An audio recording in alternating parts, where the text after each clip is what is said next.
Saanvi Ruhaan episode 12। जैसे ही सानवी ने नीचे देखा तो वहाँ पर लाल और सफ़ेद गुलाब से किट्टी का चेहरा बनाया हुआ था, जो काफ़ी ज़्यादा खूबसूरत लग रहा था। उसे देखकर सानवी के चेहरे पर बड़ी सी स्माइल आ गई और वो खुश होकर उस किट्टी को देखने लगी, जिसे देख रूहान ने अपना हाथ उसके कमर से होते हुए उसे पेट पर लाकर रख दिया और उसे हल्का सा दबा दिया, जिससे सानवी हल्की से पीछे की तरफ हो गई और रूहान के सीने से चिपक गई। रूहान उसके कान के बहुत नज़दीक अपना चेहरा ले जाकर उसके कान को अपने लबों से छूते हुए अपनी कशिश भरी आवाज़ में बोला, कैसा लगा तुम्हें यह सब कुछ किट्टू? सानवी ने खुश होकर कहा, बहुत ज़्यादा खूबसूरत है। उसकी बात सुनकर रूहान के चेहरे पर अजीब सी मुस्कुराहट आ गई और उसने सानवी को आगे चलने के लिए कहा। उसका इशारा मिलते ही सानवी ने अपना कदम और आगे बढ़ाया। किट्टी के बाद उसी की तरह एक और छोटा किट्टी बनाया हुआ था, जिसे देख सानवी खुश हो गई और उसे देखते हुए आगे बढ़ते हुए उसे गिनने लगी। ऐसे करते हुए वो शिप के टेरेस तक आ गए और लास्ट में वहाँ पर छोटे छोटे 2 किट्टू बनाए हुए थे। रूहान ने उसके कंधे पर अपना सर रख दिया और अपने दोनों हाथों को उसके पेट पर रखकर उसे अपने नज़दीक खींचते हुए धीरे मगर अपनी दबंग आवाज़ में बोला, कितने थे वो? सानवी ने खुश होकर कहा, पूरे 12 थे। उसकी बात सुनकर रूहान ने उसके कंधे को चूमते हुए कहा, टोटल 12। मुझे भी मेरे माऊ की तरह से टोटल 12 और छोटे छोटे माऊ चाहिए। उसकी बात सुनकर सानवी को पहले कुछ समझ में नहीं आया, लेकिन धीरे धीरे उसके दिमाग में उसकी बातें प्रोसेस होने लगी और जब उसे उसके बात का पूरी तरीके से मतलब समझ आया, सानवी की आंखें हैरानी से बड़ी बड़ी हो गई और वो झट से अपने गर्दन को उसकी तरफ मोड़ते हुए लड़खड़ाकर बोली, क्या क्या क्या कहा आपने? रूहान ने अपने चेहरे पर चिढ़ाने वाली मुस्कान लिए उसे छेड़ते हुए कहा, मुझे भी 12 माऊ चाहिए, मेरी माऊ की तरह छोटी छोटी। उसकी बात सुनकर सानवी का चेहरा झर-झर करके लाल हो गया। उसने कसकर अपने साड़ी को पकड़ लिया और घबराते हुए अपनी काँपती आवाज़ में बोली, आप कुछ भी कहते हैं? रूहान ने उसके ऊपर अपनी पकड़ मजबूत की और कहा, मैं कुछ भी कहा कहता हूँ, सच्ची तो कह रहा हूँ। मुझे भी और 12 ऐसे छोटे छोटे माऊ चाहिए। उसकी बात सुनकर सानवी चिढ़ते हुए बोली, बहुत क्यों? आपको क्या क्रिकेट टीम बनानी है? उसकी बात सुनकर रूहान ने हल्का सा मुस्कुराते हुए कहा, यस मिसेस राणा, लेकिन तुम भूल रहे हो, क्रिकेट में सिर्फ 11 खिलाड़ी होते हैं। उसकी बात सुनकर सानवी बेख्याली में बड़बड़ाते हुए बोली, हाँ लेकिन उसमें कप्तान भी तो होता है, टोटल मिलाकर 12 ही होते हैं। उसकी बात सुनकर रूहान ज़ोर ज़ोर से हंसने लगा और हंसते हुए सानवी से दूर हो गया। रूहान अपनी हंसी को कंट्रोल नहीं कर पा रहा था, क्योंकि ना चाहते हुए भी सानवी उसके बातों में आ रही थी, जिससे उसे काफ़ी ज़्यादा मज़ा आ रहा था। जब रूहान ज़ोर ज़ोर से हंसने लगा, तब जाकर सानवी को एहसास हुआ कि उसने क्या कहा। उसने झट से अपना चेहरा दोनों हाथों में छुपाया और शर्माने लगी। उसकी यह अदा देख रूहान हंसते हंसते रुक गया और उसके नज़दीक जाते हुए धीरे से बोला, उफ माऊ, तुम क्या हो यार? कहते हुए उसने सानवी के दोनों बाहों को पकड़ लिया और उसके अपने नज़दीक खींचकर उसके हाथ को चेहरे पर से ऊपर से हटा दिया और फिर उसके माथे को शिद्दत से चूमते हुए बोला, लेकिन जो भी हो, तुम सिर्फ़ और सिर्फ मेरी हो। कहते हुए उसने सानवी को अपनी बाहों में भर लिया और उसे कसकर पकड़ लिया। सानवी ने भी अपने दोनों हाथ उसके पीठ पर रख दिए और उसके सीने पर अपना चेहरा रख दिया। लगभग 5 से 10 मिनट तक वो दोनों ऐसे ही खड़े थे। फिर रूहान ने सानवी को धीरे से अपने आप से अलग किया और उसे टेरेस के दूसरी तरफ लेकर जाने लगा, जिसे देख सानवी उसके साथ चलने लगी। जब वो टेरेस के दूसरी तरफ आई तो सानवी का चेहरा एकदम से गुलाबी हो गया। घबराहट के मारे उसके माथे पर ठंडा पसीना आने लगा। इतनी तेज़ हवा चल रही थी, फिर भी सानवी को पसीना आ रहा था। उसके हाथ पैर हल्के हल्के काँप रहे थे। सामने बहुत खूबसूरती से डिनर टेबल सजाया हुआ था और उसके जस्ट पास में कुछ दूरी पर बहुत खूबसूरती से बेड बनाया हुआ था, जो बहुत ही खूबसूरती से सजाया हुआ था। सब कुछ देखकर सानवी के बदन में गूज़बम्प आने लगे और वो वहीं स्तब्ध होकर खड़ी हो गई। रूहान ने जब उसकी हरकत देखी तो उसके चेहरे पर जुनूनी मुस्कान आ गई और वो एकटक सानवी को देखते हुए आगे बढ़कर उसके पास जाकर खड़ा हो गया। उसने धीरे से सानवी के हाथ को अपने हाथ में पकड़ लिया और उसकी उंगलियों में अपनी उंगलियों का फंसा लिया। उसके छूने से सानवी अपने होश में आई और अपना चेहरा झुकाकर अपने कपकपाती हुई आवाज़ में बोली, ये सब कुछ। रूहान ने उसके हाथों को चूमते हुए कहा, सिर्फ और सिर्फ तुम्हारे लिए और हमारे लिए स्पेशल नाइट के लिए। उसकी बात सुनकर सानवी को वहाँ से भाग जाने का मन कर रहा था। वो ठीक से खड़ी भी नहीं हो पा रही थी। वो बुरी तरीके से काँप रही थी। ना जाने उसके दिमाग में इस वक्त क्या क्या चल रहा था, लेकिन रूहान को इससे कोई मतलब नहीं था और ना ही वह इस वक्त उसके दिमाग को पढ़ना चाहता था। वो बस अपना दिमाग शांत रखकर अपने माऊ के साथ इन पलों को जीना चाहता था। उसने सानवी को देखा और फिर आगे बढ़कर उसे डिनर टेबल के पास ले जाकर खड़ा कर दिया। फिर उसने सानवी के लिए बहुत प्यार से चेयर खींच दी और उस पर सानवी को बैठने के लिए कहा। बेचारी अपने खड़ूस राणा जी के इस बदले हुए व्यवहार से बहुत ज़्यादा खुश थी, लेकिन उस बेचारी को कहाँ पता था ये तो सिर्फ राणा जी के प्यार भरे पल थे, जो सिर्फ और सिर्फ उसके नसीब में तभी आने वाले थे जब उसके राणा जी काफ़ी ज़्यादा अच्छे मूड में हो, वरना वो खड़ूस इंसान कहाँ बदलने वाला था। सानवी के बैठते ही रूहान भी जाकर अपने चेयर पर बैठ गया। उसके बैठते ही सानवी ने नज़र उठाकर उसे देखा तो उसे इतने सलीके से बैठा हुआ देखकर सानवी भी सीधा बैठ गई और उसे एकटक देखने लगी, जिसे देख रूहान ने मन ही मन हंसते हुए अपनी गर्दन हिला दी। उसे आदत सी थी इन सब की, लेकिन अपने माऊ से ये सब कुछ उसे अनएक्सेप्टेड था। लेकिन उसे काफ़ी ज़्यादा सुकून भी मिल रहा था कि उसकी माऊ उस पर ध्यान दे रही है। उसी खुशी में उसने उन दोनों के लिए प्लेट्स लगाई और फिर एक बाइट लेकर सानवी को खिलाने लगा। सानवी भी किसी सम्मोहित हुई व्यक्ति की तरह उसके पास खींचती चली जा रही थी। उसने चुपचाप से उसके राणा जी के हाथ से वो बाइट खा लिया और फिर उसने भी राणा जी को खिला दिया।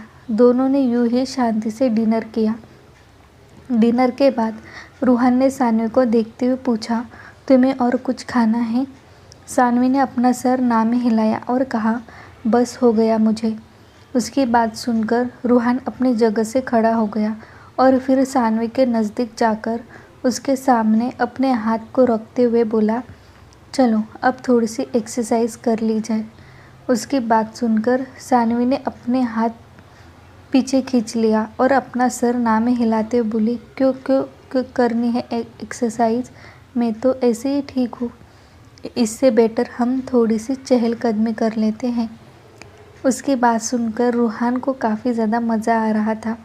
उसने अपने दोनों हाथ टेबल पर रखे और फिर सानवी की तरफ झुकते हुए अपनी कशिश भरी दीवानगी भरी आवाज़ में धीरे से कहा, माऊ, मैं जस्ट डांस के लिए पूछ रहा था। तुम्हें क्या लगा, कहीं तुम उसके बारे में तो नहीं सोच रही हो? उसकी बात सुनकर सानवी ने झेपते हुए अपनी आंखें रोल की और दूसरी तरफ देखते हुए धीरे से बोली, ये भेड़िया आज कुछ ज़्यादा ही नहीं उड़ रहा है? जब से देख लो प्यार से बात कर रही हो तो कुछ ज़्यादा ही लाड में आ रहा है। कब से छेड़े जा रहा है? ऐसे कौन डांस के लिए पूछता है? हे भोलेनाथ। उसकी बात सुनकर रूहान ने उसके गर्दन को पीछे से कसकर पकड़ लिया और उसका चेहरा अपनी तरफ घुमाते हुए बोला, कितनी बार कहा है माऊ, डोंट रोल योर आइज़, फिर भी तुम वही हरकत बार बार करती हो। कहते हुए उसने सानवी के गर्दन को छोड़ दिया और उसी हाथ से उसके कमर को पकड़कर उसे सीधा अपनी तरफ खींच लिया, जिससे सानवी जहाँ पर बैठी थी वहीं पर से रूहान के ऊपर आ गई। इस वक्त उसके पैर जहाँ पर चेयर थी वहाँ थे और वो पूरी तरीके से रूहान के ऊपर लैंड हुई थी। रूहान ने उसे कसकर पकड़ लिया और फिर उसके कमर को कसकर दबाते हुए बोला, वैसे भी अब तुम्हें पनिशमेंट मिलने ही वाली है, इसलिए अलग से तुम्हें अब पनिशमेंट नहीं देता। कहते हुए उसने सानवी को सीधा खड़ा कर दिया और सानवी उसके बात को सोचने लगी। रूहान सानवी को लेकर टेबल के कुछ दूरी पर आकर खड़ा हो गया और फिर अपनी दबंग और करारी आवाज़ में उतने ही खूबसूरती से गाना गाने लगा। आज रात इन दूरियों को कर दो ख़त्म मेरे सनम, ये दूरियाँ ये फासले की रंजिश आज मिटा दो मेरे सनम, तुम मुझ में समा जाए इस कदर मैं तुझ में समा जाऊँ। कहते हुए रूहान ने सानवी को गोल घुमा दिया और फिर उसे अपने नज़दीक खींचकर उसे और दूर की तरफ फेंक दिया और फिर उसे अपनी तरफ खींचते हुए उसके पतली कमर पर अपना हाथ रखकर डांस स्टेप करते हुए बोला, ये हालातों के कारवे छोड़ आज इतने करीब आओ कि एक पल का फासला ना रहे। आज रात इन दूरियों को कर दो ख़त्म मेरे सनम। उसकी आवाज़ सुनकर सानवी के तो होश ही उड़ गए।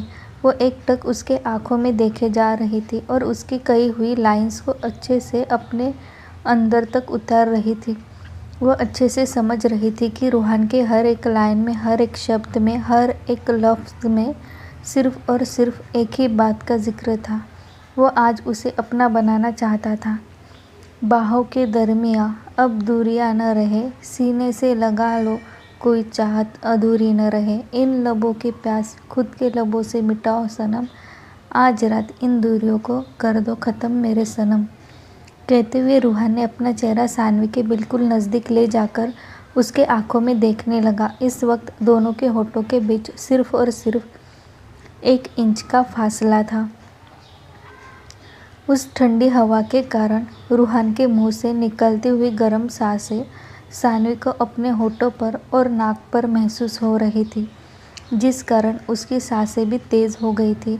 उसकी पकड़ रूहान के शर्ट पर कसी हुई थी और वो अपने होश खोकर रूहान के साथ डांस स्टेप कर रही थी।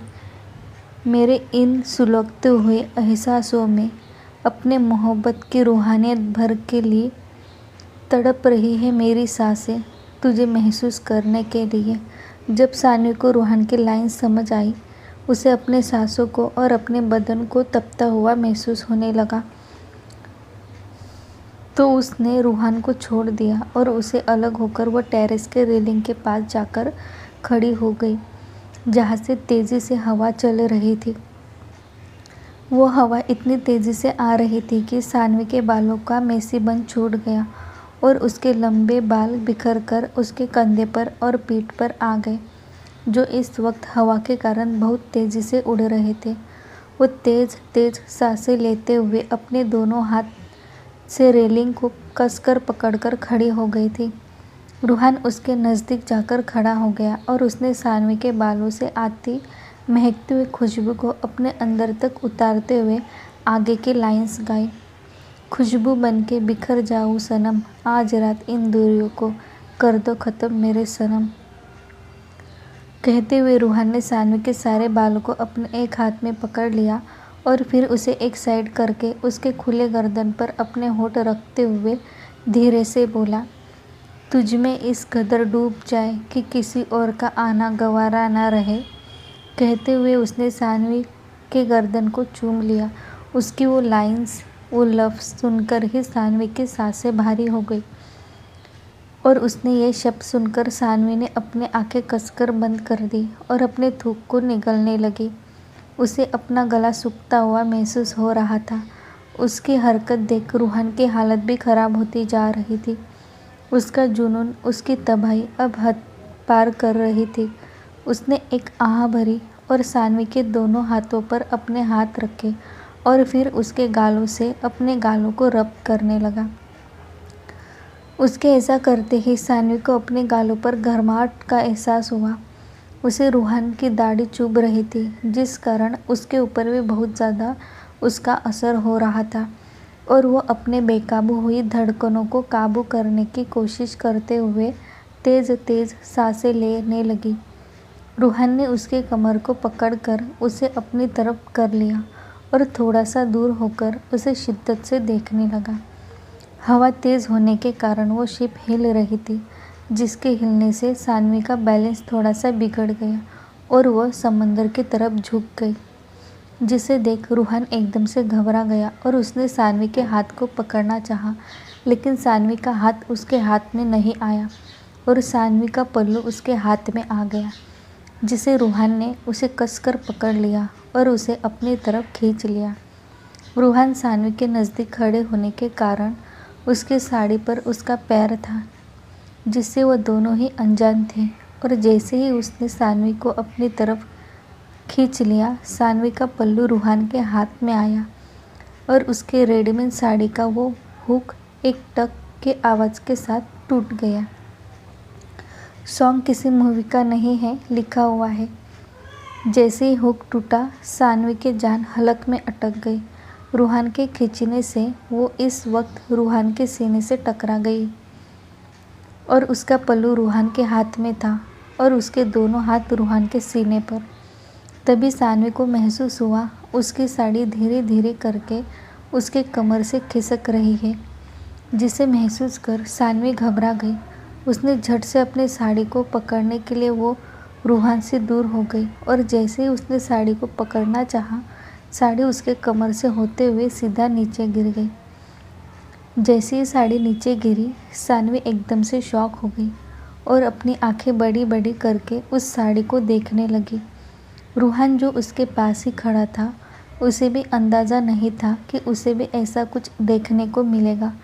सानवी झुकी हुई थी, जिस कारण उसकी क्लीवेज साफ नज़र आ रही थी और ऊपर से उसकी वो गोरी त्वचा, उसका गोरा पेट उभर कर सामने आ रहा था। उसे ऐसे देख रूहान की भी हालत ख़राब हो रही थी। उसने धीरे से बुदबुदाते हुए दीवानगी से कहा, उफ तबाही। सानवी ने झट से अपनी नज़र उठाकर रूहान की तरफ देखा तो रूहान को अपनी तरफ एक टक देखता पाकर वो शर्म से लाल होने लगी। उसने झट से अपनी साड़ी को इकट्ठा किया और उसे लेकर वहाँ पर बैठकर उसने ज़ोर से चिल्लाते हुए कहा, बेशरम भेड़िया, पीछे घूमिए, आंखें फाड़ फाड़ कर क्या देख रहे हैं आप राणा जी, मेरी हेल्प करिए। उसकी आवाज़ सुनकर रूहान अपने होश में आया और अपने बालों में हाथ घुमाते हुए शिद्दत से बोला, शिट मैन, इसे भी अभी गिरना था। क्या ये मेरा वेट नहीं कर सकती थी? ये काम तो मेरा था ना। मुझे ना इस वक्त इस साड़ी पर बहुत ज़्यादा गुस्सा आ रहा है। कहते हुए रूहान ने उसके पल्लू को उसके तरफ फेंक दिया और फिर पीछे की तरफ घूम गया और फिर अपना फ़ोन निकालकर एक मैसेज सेंड कर दिया।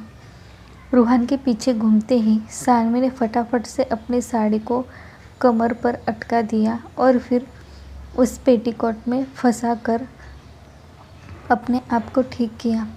लेकिन अब उसका पेट काफ़ी ज़्यादा दिख रहा था, क्योंकि सानवी ने साड़ी पेटीकोट में अटका दी थी। वैसे तो उसे पेटीकोट पहनने की कोई ज़रूरत नहीं थी, लेकिन पता नहीं उसके मन में क्या आ गया था जो उसने उस पेटीकोट को पहन लिया था। साड़ी ठीक करते ही वो खुद में बड़बड़ाते हुए बोली, हे भोलेनाथ, अच्छा हुआ जो हमने इस पेटीकोट को पहन लिया, वरना आज तो हम राणा जी के सामने। छी छी, ये मैं क्या सोच रही हूँ।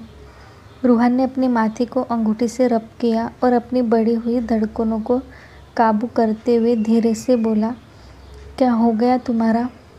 सानवी ने शर्माते हुए अपने पल्लू को कसकर पकड़ लिया और धीरे से बोली, जी राणा जी। उसकी बात सुनकर रूहान उसकी तरफ घूम गया तो देखा सानवी बहुत अजीब तरीके से रेलिंग को पकड़कर खड़ी थी। उसकी हालत देख रूहान को हंसी भी आ रही थी और इस सिचुएशन पर उसे गुस्सा भी बहुत ज़्यादा आ रहा था। अगर ऐसा नहीं होता तो अब तक वो दोनों बहुत कुछ कर चुके होते। उसने मन ही मन गहरी सांस ली और फिर दूर तक फैले उस समंदर को देखने लगा। और सानवी अपना सर झुकाकर खड़ी थी। तभी वहाँ पर दूर से ही उसे देव की आवाज़ आई, किंग बॉस। देव की आवाज़ सुनकर रूहान ने उसकी तरफ देखा और फिर अपने तेज़ कदमों के साथ वो उसकी तरफ चला गया जहाँ पर सानवी खड़ी थी। वहाँ पर कोई नहीं था क्योंकि वो टेरेस के आखिरी छोर था। रूहान चलते हुए वहाँ पर आया जहाँ पर देव खड़ा था। देव ने उसके हाथ में एक चीज़ रखी और फिर वहाँ से चला गया। उसके जाते ही रूहान भी उस चीज़ को लेकर सानवी के पास आने लगा। सानवी ने जैसे ही रूहान के हाथ में वो चीज़ देखी, उसे बहुत ज़्यादा घबराहट होने लगी और वो घबराते हुए उसे देखने लगी, जिसे देख रूहान ने डेविल स्माइल करते हुए कहा, you are mine, always mine माऊ।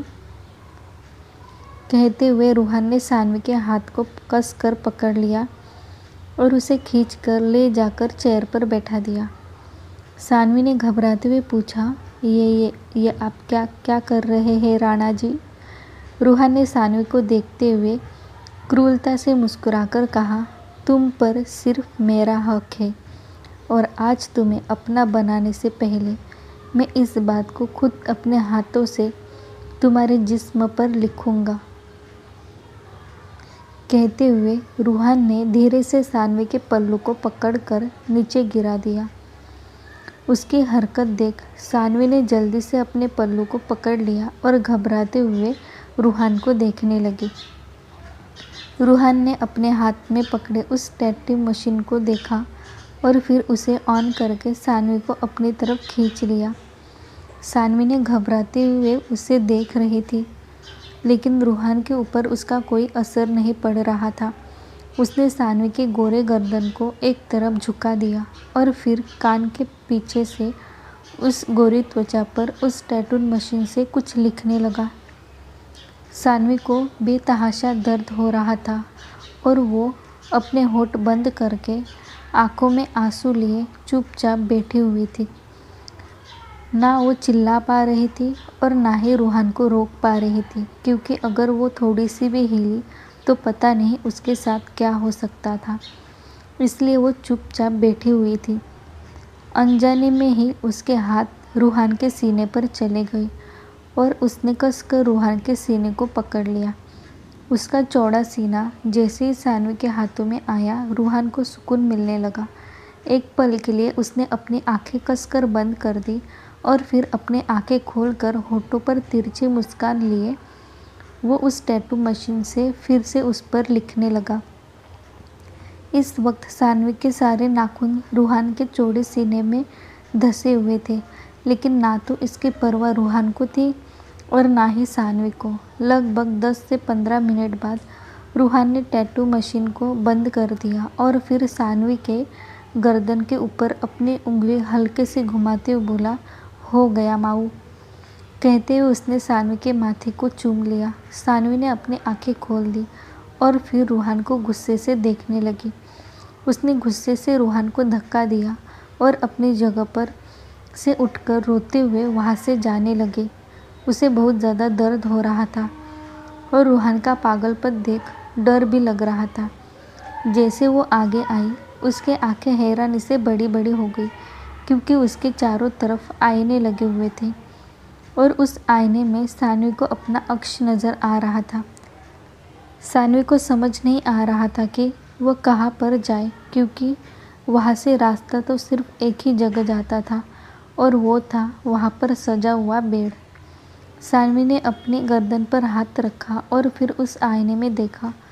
उसके बाल इस वक्त अपनी गर्दन पर आए हुए थे, जिसे उसने धीरे से हटा दिए और आईने में अपने गर्दन को अच्छे से देखने लगी तो उस पर लिखा हुआ पढ़कर सानवी की आंखें हैरानी से बड़ी बड़ी हो गई थी और उसने उस शब्द को दोहराना शुरू कर दिया, I am only yours Rana ji. वो शब्द ना तो ज़्यादा बड़े थे और ना ही ज़्यादा छोटे। उसके गर्दन के उस हिस्से पर वो अच्छे से फिट बैठ गए थे और वो हैंडराइटिंग, उफ, क्या गज़ब की थी। सानवी जितना उस नाम को पढ़कर हैरान थी, उससे कहीं ज़्यादा वो उस हैंडराइटिंग को देखकर हैरान थी। बहुत खूबसूरती से लिखा था वो रूहान ने। सानवी ने धीरे से उस अक्षर को छू लिया। अचानक ही उसके होठों पर गहरी मुस्कान आ गई। उसके पेट में तितलियां उड़ने लगी और वो बार बार वही शब्द दोहराने लगी, I am only yours Rana ji, yes Rana ji, मैं सिर्फ आपकी हूँ। बुदबुदाते हुए सानवी आईने के सामने अपने अक्ष को देखने लगी। तभी उसकी नज़र उसके पीछे से आ रहे रूहान पर गई, जिसे देख सानवी जल्दी से अपने हाथ को हटा दिया और नाराज़गी से उसे देखने लगी। लेकिन रूहान को उसके नाराज़गी से कोई फ़र्क ही नहीं पड़ता था। वो जाकर सानवी के पीछे खड़ा हो गया और उसने सानवी को पीछे से ही बाहों में भर लिया और जिस पर तरफ सानवी के गर्दन पर उसने नाम लिखा था उसी तरफ अपने गर्दन को रखकर हल्का सा टेढ़ा कर दिया और फिर अपने जेब से फ़ोन निकालकर दोनों के गर्दन की फ़ोटो निकाल दी। उसकी हरकत देख सानवी ने आईने में उसके गर्दन को देखा तो उसकी आंखें और ज़्यादा हैरानी से फैल गई, क्योंकि सेम टू सेम उसी हैंडराइटिंग में रूहान के गले पर भी था, जिसमें लिखा था, आई एम ओनली यूअर्स माऊ। रूहान ने उस पिक को अपने सोशल मीडिया अकाउंट पर डाल दिया। उसमें रूहान का चेहरा तो साफ नज़र आ रहा था, लेकिन सानवी का चेहरा आधा बालों से ढका होने के कारण ठीक से दिख नहीं रहा था। फिर उसने अपने फ़ोन को जेब में डालकर सानवी के गर्दन पर अपने होठ रख दिए और उसे धीरे धीरे चूमने लगा। उसकी हरकत देखकर सानवी ने कसकर अपनी साड़ी को पकड़ लिया और अपनी आंखें बंद करते हुए सिसकी लेते हुए धीरे से बोली, प्लीज़ राणा जी।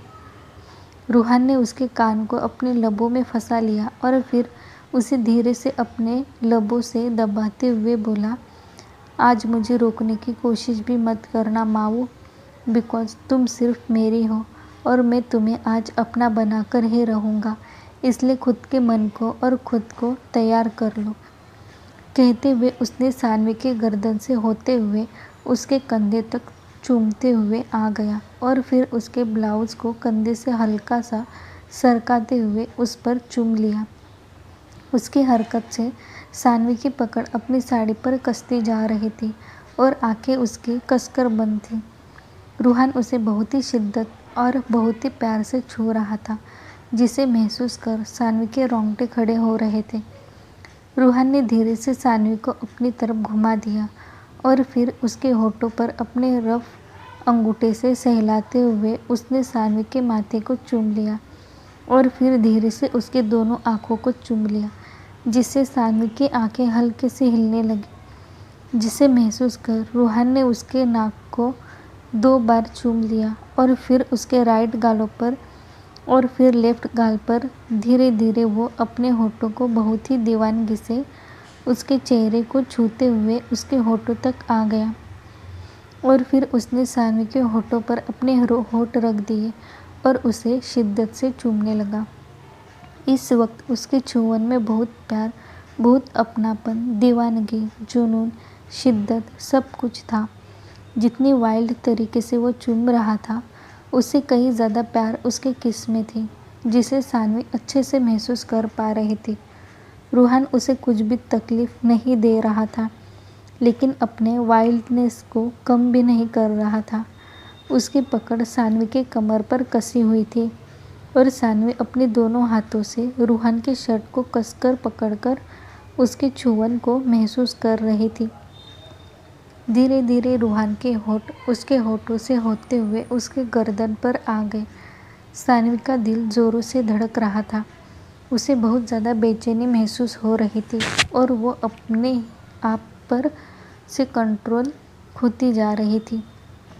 उसने धीरे से रूहान को धक्का दे दिया और तेज़ी से सांस भरते हुए पीछे की तरफ कदम लेते हुए अपनी बढ़ी हुई धड़कनों को काबू करते हुए अपना सर ना में हिलाने लगी, जिसे देख रूहान ने अपने बालों में बहुत ही आकर्षक तरीके से हाथ घुमाया और अपना एक एक कदम सानवी की तरफ बढ़ाते हुए बहुत ही जुनून से बोला, उफ़ मेरी तबाही, अब तबाही लाकर ही कहाँ चली। आज तो मुझे तबाह करके छोड़ दे मेरी कयामत की रानी। आज तो इस रूहान सिंह राणा पर कयामत बरसा ही दे, जिसके लिए वो न जाने कब से बेचैन था। आज मेरी बेचैनी को दूर कर दे मेरी माऊ। रूहान की बात सुनकर सानवी का दिल जो अभी अभी धीरे धीरे धड़क रहा था, वो फिर से ज़ोरों से धड़कने लगा। उसकी सांसें तेज़ होने लगी और उसने अपने कदम और पीछे की तरफ लेते हुए कहा, इस बेचैनी को तभी मिटाया जाएगा जब ये सानवी रूहान सिंह राणा अपने राणा जी से मोहब्बत करने लगेगी। उसकी बात सुनकर रूहान बहुत ही डरावने तरीके से मुस्कुराने लगा। उसकी खतरनाक हंसी देखकर सानवी के रोंगटे खड़े हो गए और वो एकटक घबराई हुई आंखों से रूहान को देखने लगी, जिसे देखकर रूहान ने अपने होठों पर जुबान घुमाई और बेहद सेक्सी तरीके से बोला, तुम्हें तो मुझे कब की मोहब्बत हो चुकी है माऊ, और इस मोहब्बत को आज ये रूहान सिंह राणा सच में अंजाम देगा। उसकी बात सुनकर सानवी ने घबराते हुए अपना सर ना में हिलाते हुए कहा, मुझे आपसे मोहब्बत नहीं है राणा जी, और ना ही आपको मुझसे। फिर इस रिश्ते का क्या वजूद जो आप मुझे अपना बनाना चाहते हैं। कहते हुए सानवी पीछे की तरफ खिसक रही थी और रूहान उतने ही शिद्दत से उसे देखते हुए अपना हर एक कदम उसकी तरफ बढ़ा रहा था। इस वक्त दोनों के बाल हवा में लहरा रहे थे और तेज़ हवा के कारण दोनों के भी कपड़े अपने जिस्म पर चिपके हुए थे, जिससे उन दोनों का भी शरीर बहुत ही आकर्षक लग रहा था। दोनों भी आज कातिल नज़र आ रहे थे और अपने कातिल निगाहों से एक दूसरे को टशन दे रहे थे। ना दिखने में रूहान कम था और ना ही सानवी। सानवी की बात सुनकर रूहान ने अपने होठों पर तिरछी मुस्कुराहट लाकर उसे देखा और दीवानगी से कहा, वो तो तुम तब की बन चुकी थी जब तुम मेरी ज़िंदगी में आई थी माऊ, और मोहब्बत का क्या है, हो जाएगी, उसके लिए इंतज़ार क्यों करना। कहते हुए रूहान सानवी की तरफ तेज़ी से बढ़ने लगा, जिसे देख सानवी भी तेज़ी से अपने कदम पीछे लेने लगी। आखिर में सानवी जाकर बेड से टकरा गई और सीधा बेड पर गिर पड़ी। उसकी हरकत देख रूहान बेहद खतरनाक तरीके से उसे कातिल निगाहों से देखकर उसकी तरफ झुक गया और अपने दोनों हाथ बेड पर रखकर उसके आंखों में देखते हुए कशिश भरी आवाज़ में बोला, इतनी भी क्या जल्दी है माऊ। कहते हुए उसके होठों पर शरारती मुस्कान थी, जिसे देख सानवी के होठ थरथराने लगे और वो रूहान को अपने आंखें छोटी करके देखने लगी। मिलते हैं नेक्स्ट चैप्टर में। Thanks for watching. कहानी के आगे एपिसोड जानने के लिए आपको चैनल को सब्सक्राइब करना पड़ेगा, ताकि जैसे कहानी के एपिसोड पब्लिश हो आप सबको तुरंत नोटिफिकेशन मिल जाएगा। तब तक